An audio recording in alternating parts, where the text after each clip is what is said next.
સુરતમાં ઠગાઈની વધી રહેલી ફરિયાદો વચ્ચે ઉત્તરાયણ પોલીસ મથકમાં અંકલેશ્વરના માધવપ્રદાસ સ્વામી અને તેના ભાઈ સહિત 3 સામે કરોડો રૂપિયાની ઠગાઈની ફરિયાદ નોંધાતા ઉત્તરાયણ પોલીસે સ્વામીના ભાઈની ધરપકડ કરી હતી।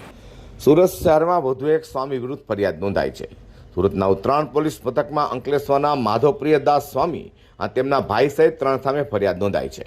ફરિયાદમાં વેપારીએ જણાવ્યું હતું કે સ્વામી અને તેમના મળતિયા મારફતે પઠ્ઠાની ઉઘરાણી કરવામાં આવતી હતી। લેબગ્રોન મશીનનો સોદો રદ કરી સ્વામી અને બિલ્ડર ભાઈએ વેપારી પાસેથી 1,97,00,000 રૂપિયા પડાવ્યા હતા।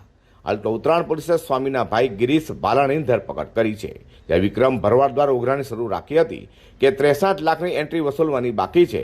હાલ આ સ્વામી વિરુદ્ધ રાજકોટ પર જમીનની મીટરમાં ગુનો નોંધાયો છે। આ કામના ફરિયાદી દિલીપભાઈ કાનાણી જે છે તે લેબગ્રોન ડાયમંડ મશીન બનાવવાનું કામ કરે છે।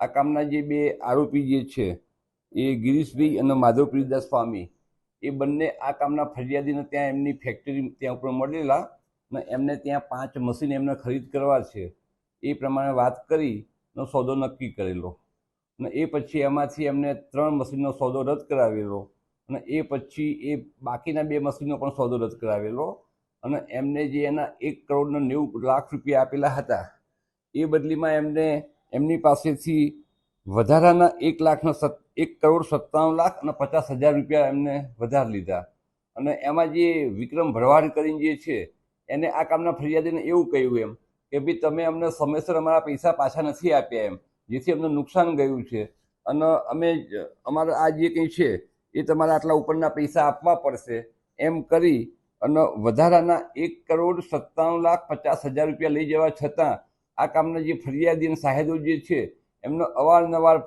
ધમકી આપતા ટાંટિયા ભાગી નાખવાની, મારી નાખવાની, જેથી આ કામના ફરિયાદીએ ઉત્તરાયણ પોસ્ટીમાં ફરિયાદ આપતા ગુનો રજીસ્ટર કરવામાં આવેલો છે અને આ કામે એક આરોપી ગિરીશભાઈ ભાલારાનો અટક કરવામાં આવેલા છે। સાહેબ, આરોપીમાં કોણ કોણ છે, તેમનું બેકગ્રાઉન્ડ શું છે? આરોપીમાં હાલ તો જે ગિરીશભાઈ જે છે એમનું તો લગભગ કોઈ ગુનાહિત ઇતિહાસ છે નહીં, પણ એમના જે ભાઈ છે કે જે હાલમાં માધવપ્રિયદાસ સ્વામી તરીકે ઓળખાય છે અને તેમનું સાચું નામ મિતુલભાઈ જે છે એ એમના વિરુદ્ધમાં ભક્તિનગર પોસ્ટીમાં ગુનો દાખલ થયો છે એવું જાણવા મળેલ છે। શું ધંધો વ્યવસાય કરે છે? વ્યવસાય તો એ સ્વામી 2008થી એ છે એ સ્વામી થઈ ગયેલા છે એવું એમના ભાઈનું કહેવું છે। અવારનવાર એ કે મને મળતા અને આજ છેલ્લે ગૌશાળામાં મળેલા અને એ વખતે આ મશીન લેવાની વાત થતાં અમે બંને ભાઈઓ ભેગા થઈ અને આ કામના જે ફરિયાદી જે છે એમના કારખાના ઉપર ગયેલા। તો વર્ષ 2022માં મે મહિનામાં 2 મશીનો તૈયાર થયા હતા। આથી મશીનની પૂજા કરવા સંતો આવ્યા હતા અને થોડા દિવસો પછી ડિલિવરી લેવાની વાત કરી હતી। તો ઉત્તરાયણ પોલીસે આ મામલે વધુ તપાસ હાથ ધરી છે। Bureau report G10 news.